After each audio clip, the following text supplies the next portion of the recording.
Hey guys, so I'm getting increasingly bullish on Meta platforms the longer it sort of stays around this range, or certainly the mid 150s that it was at.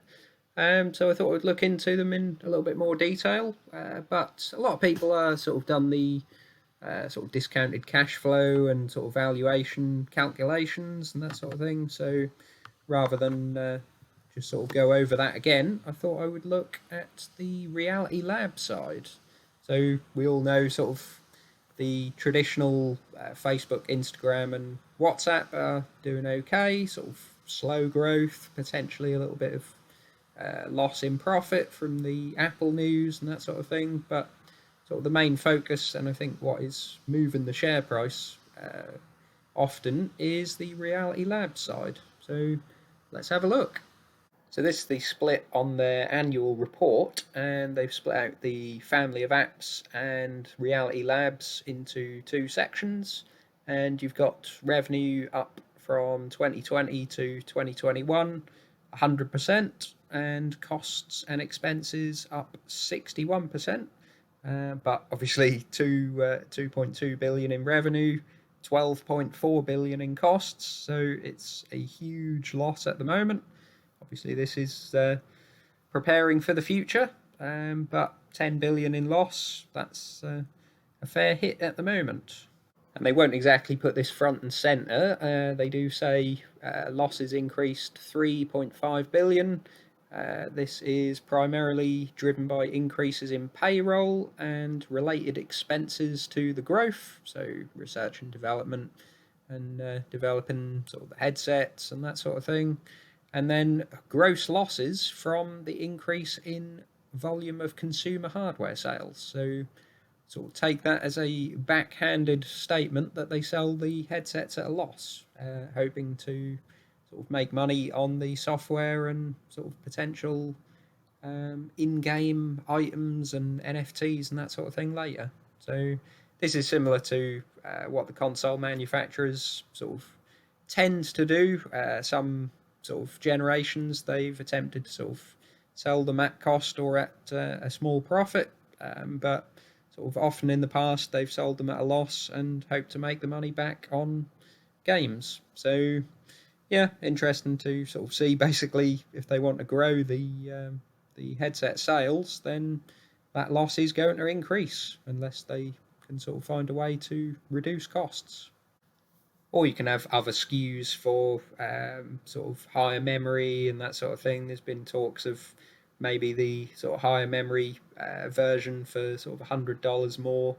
Probably doesn't cost them another $100. So a little bit like Apple, really. They sort of hit you a little bit on the higher models, and then sort of introducing a sort of pro model down the line as what they sort of code naming Project Cambria, I believe, at the moment. So debate whether that would sort of be sold at a loss if you're looking at sort of $900 maybe, as opposed to the sort of $300 entry level Quest 2. So yeah, they might maybe the main Quest 2 loses, but higher models may not. So we'll see. So another thing they're doing as part of this spending is buying studios, which I'm more than happy with, to be honest. I'm a big fan of Tencent, and they do a lot of this, just buying up sort of small studios.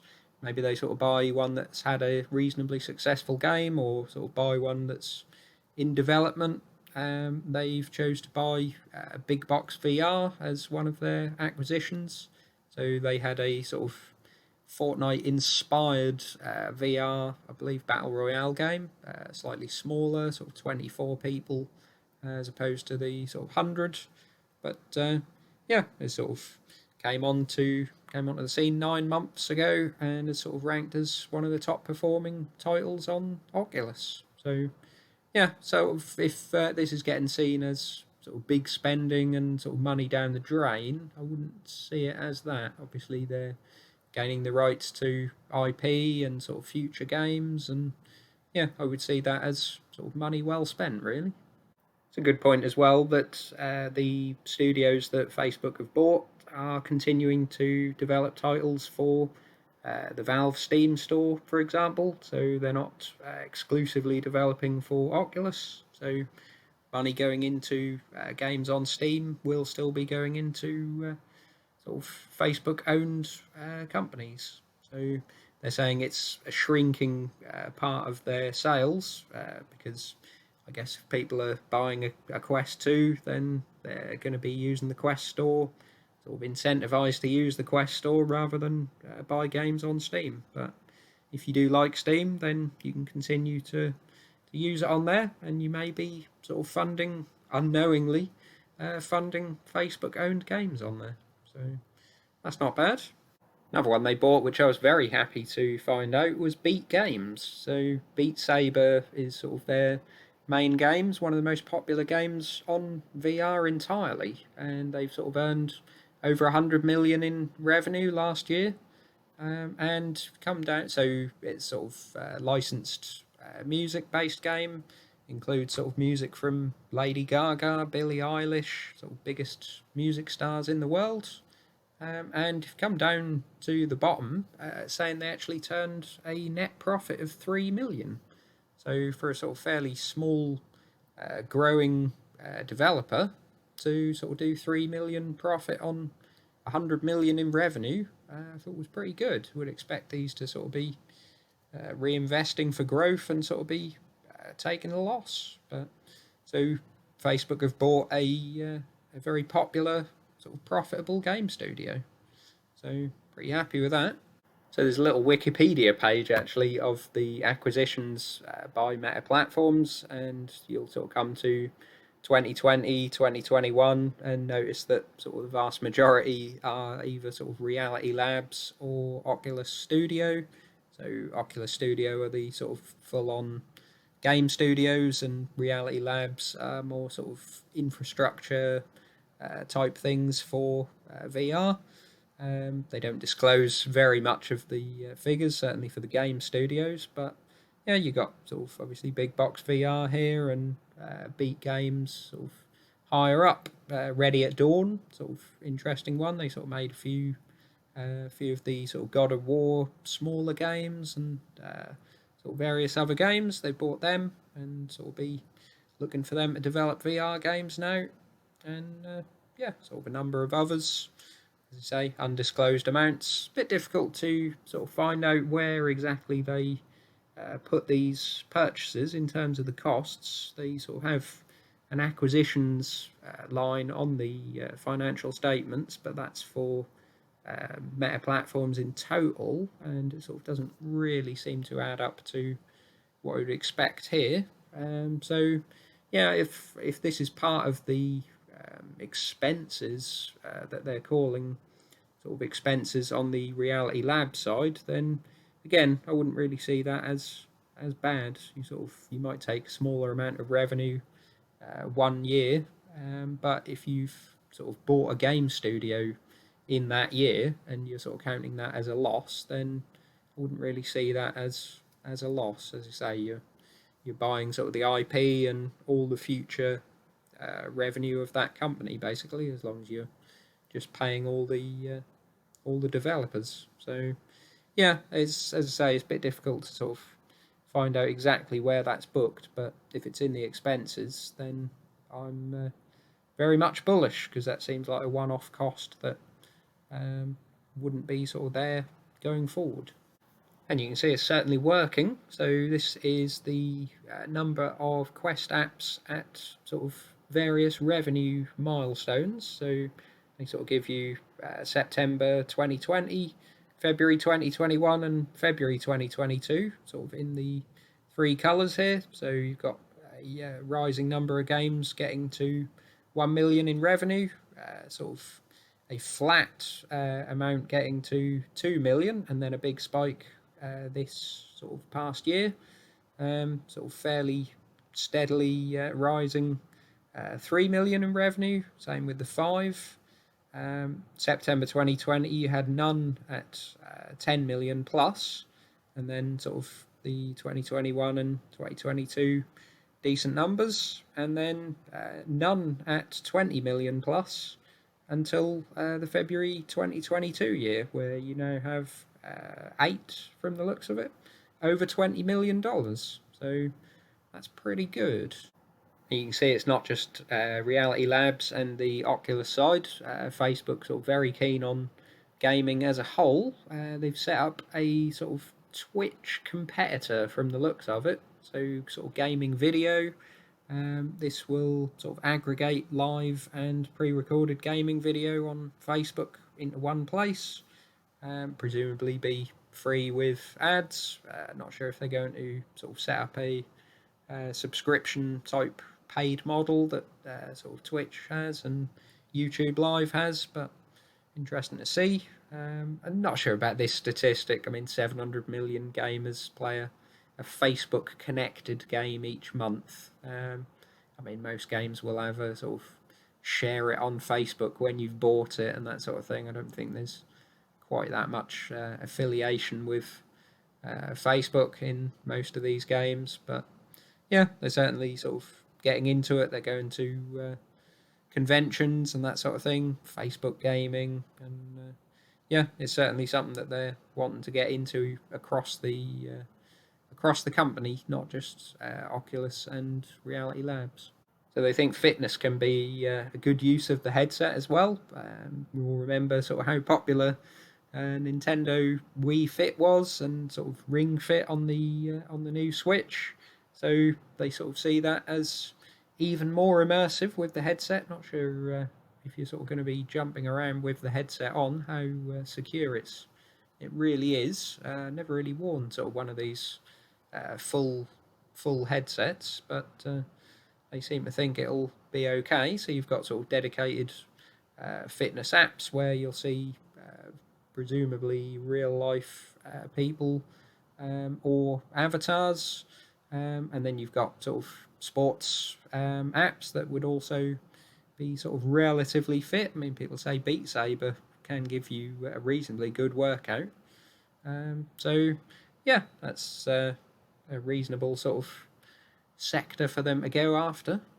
So it's an interesting idea, sort of a virtual cinema. So you can sort of get together with your friends, and sort of your avatars will be in the virtual cinema, and you can sort of see them, talk to them, and sort of see each other's facial expressions and reactions and things when sort of things happen in the movie. And it's sort of somewhat similar to watching a movie in real life with your friends. Obviously, if you could be sort of around the world with sort of family that you can't see, and somewhat sort of experience real life activities with them. But yeah, it's sort of interesting. This one I find myself sort of struggling to get my head around a little bit more, the sort of Horizon workrooms. So whether businesses are going to sort of put on the headsets at home, say, on a sort of work from home basis, and sort of sit in the virtual conference room with sort of a screen with spreadsheets and charts and that sort of thing on, and sort of use this as a virtual meeting space. I sort of think, obviously, you've got Zoom and Teams and that sort of thing, where you can sort of obviously all see each other. You can present your screen. You can sort of present charts and that sort of thing that everyone can see, and you sort of have a little thumbnail box or a sort of larger box with everybody's actual face on. So yeah, not really sure how this is better than Zoom and Teams. To be honest, they're sort of saying that there would be new features that sort of aren't available with the current technology, but yeah, I'm yet to be convinced by this sort of thing, but they're certainly pushing it. I think a lot of the development money really is going to their sort of main event, I guess, the Horizon Worlds Metaverse. So it's sort of I guess, like a hub world where you would sort of just hang around with your friends. Maybe they'll sort of end up having virtual land and houses and that sort of thing, and you can sort of just hang around with everybody, sort of go to comedy clubs, go and record your own music with other people, and sort of play little smaller games without buying the individual games, and sort of go to gigs. This is something that's been done in Fortnite, I believe. The sort of creator section outside of the battle royale games. There's sort of non-violent creator section where you can just walk around and hang out, and they've sort of had virtual reality gigs basically in there, and yeah, you can go and sort of listen to music with your friends, sort of again see their avatars and that sort of thing. It's not going to be as immersive because they don't have sort of facial expressions and that sort of thing. They're not going to move like you would. So Facebook are sort of thinking this would be more immersive and more social if you can actually see your friends' avatars and that sort of thing while the music's playing. So the long-term goal, I think, is that you would sort of care about your avatar, and you'd be buying sort of in world items, clothes and accessories and that sort of thing for your avatar. You'd sort of care more about the shirt in game than the shirt on your back in real life, because that's where you sort of want to show off. So you're already seeing this in sort of younger people, from what I've heard. They're sort of not really caring about the trainers they're wearing to school. They're caring about the latest Fortnite skin and sort of whether you've got it. So we are potentially moving in that direction, but interesting to see sort of whether this would actually take off. So just looking at the sort of reception of some of their games, they seem to have fairly decent paid game section, sort of fairly highly rated. Some sort of decent games in there. Some obviously are fairly new because there aren't that many of the sort of big franchises getting into it just yet. But they're sort of reviewing quite well, sort of mostly in the 4-star and up range, some in the sort of 3.5-star, but yeah, not too bad. If you sort of come over to the most popular games rather than the best rated, so got a golf game sort of at number one. I guess that would sort of lend itself to VR somewhat. But yeah, you've got sort of exclusive games like Resident Evil 4 VR on the Quest, which is quite good. Good to see sort of Capcom getting into the sort of VR scene and putting exclusive games on it. Beat Saber, so again, as I say, very popular, doing well, and sort of Super Hot VR is sort of very popular, but I guess that's on Steam as well, so just means people are buying it on the Quest as well. And looking at the sort of free games, these do seem to review a little bit worse, so much smaller proportion in the sort of 4.5 to 5-star range, and then a lot more in the 2 to sort of 3.5. So people are liking the paid games sort of a lot more than the free games, which you would hope, I guess, if people are sort of paying money for it and liking it. That's pretty good.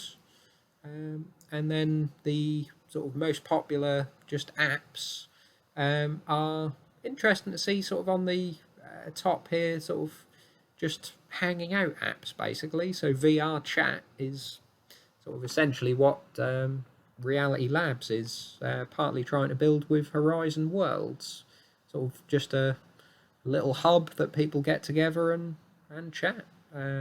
Rec Room, from what I've seen, seems to be a more of a sort of Roblox type game, sort of aimed at sort of more children, and sort of there's mini games within that, but it's sort of like a hub world basically. And then yeah, Poker Stars, sort of unusual. I thought poker was sort of as good as it needed to be, really, not in VR, but there you go. Prime Video, I haven't had a look in that. I'm not sure whether that is actually Amazon Prime, sort of going after the cinema experience. Horizon Worlds at 7, so I guess they would want this to be coming up quite a bit if they're hoping that's going to be their sort of main hub world. And then yeah, various sort of other things, YouTube VR and Netflix and that sort of thing. So that's the how the games are going down. And you have the Steam hardware survey. So this is sort of obviously on general PC hardware as well. So I've zoomed in all the way to the VR section. This sort of tells you all of the hardware that's being used on Steam VR over time, and sort of you can see the other section of sort of small headsets is reducing. The Windows mixed reality headset sort of seems to be a fairly constant 5%, so that's not doing a huge amount over this is over the last 18 months. The HTC Vive, sort of as Valve have brought out their new headset, that sort of trailed off from a reasonably large amount to 6%. The Oculus Rift S, so the sort of more premium Meta Labs one, sort of has decreased, but still 10%, so that's pretty good. And then the sort of Valve Index, their main sort of premium one, I can't remember how much that is, but it's sort of $800 to $1,000. So obviously not competing with the Quest 2. That sort of held fairly steady at 15%. And then, yeah, the Oculus Quest sort of taken up all of the slack of things that have reduced, so up to 49%. So if you take the Rift S and the Quest 2, you've got 60% of the users on Steam sort of using a Meta Labs product, which is good. So this is what they're really hoping you'll get into, as I say, the sort of in-game items for the avatars.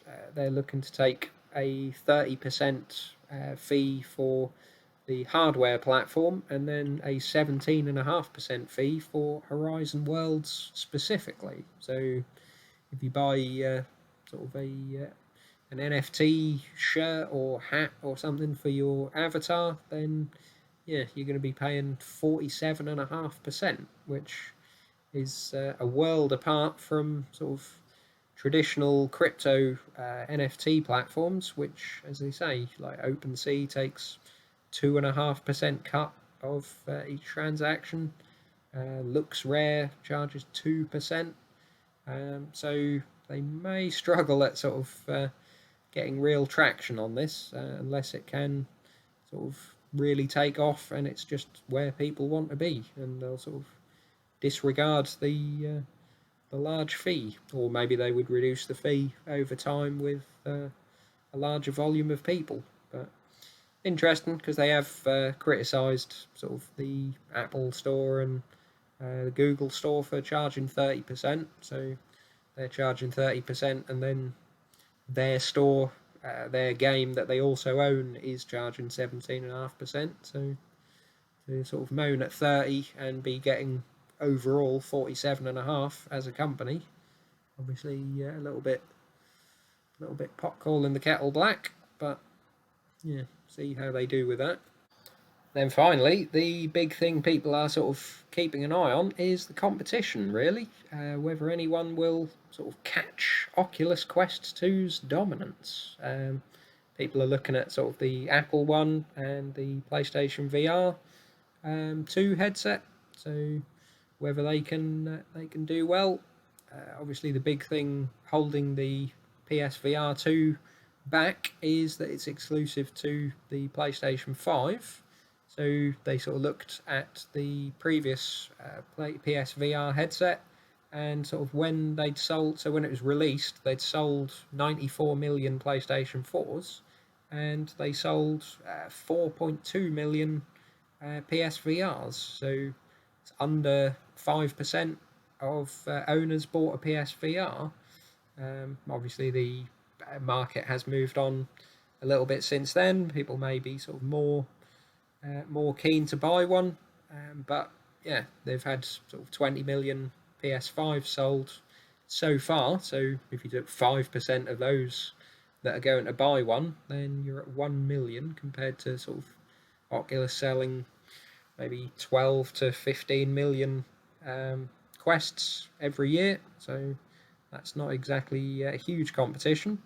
If you got sort of 20% of the sort sort of maybe 40 million PS5s sold in the next couple of years, then you're still looking at sort of 8 million PSVR 2 sold. So it would be competition, but that is sort of fairly lofty numbers and still isn't a huge amount.